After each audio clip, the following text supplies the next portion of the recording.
Good Thursday morning, Quad Cities. It's going to be another warm and humid day ahead of us. Before we get to the forecast, though, doing a little science with golf balls and dimples this morning.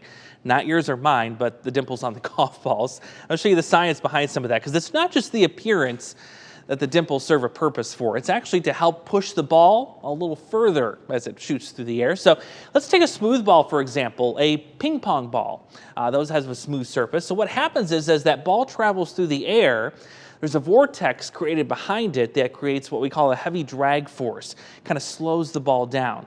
So I'll show you the size of this here compared to the drag force on a golf ball that's got dimples.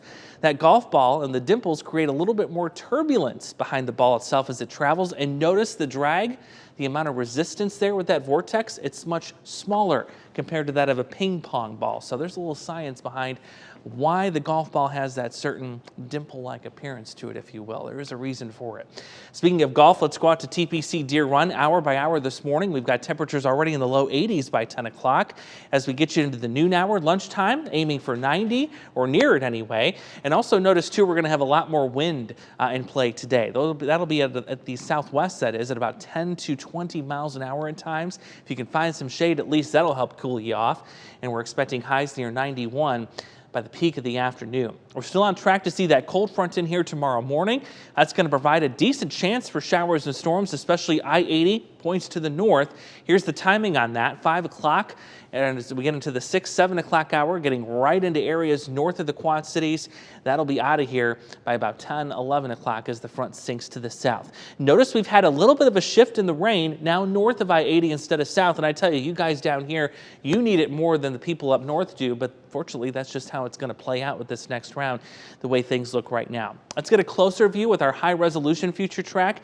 5 o'clock tomorrow morning, showers and storms off to the west. Let's work those in here by about 8, 9 o'clock. Heaviest again north of the Quad Cities. There you see some heavier downpours, Sterling Rock Falls around the 9 o'clock hour. And then by 10, 11, that's out of here. Will be dry the rest of the day. Let's also go into the weekend. We're getting close to that. Weekend's best will be Saturday. A few clouds, lower humidity, and a light breeze.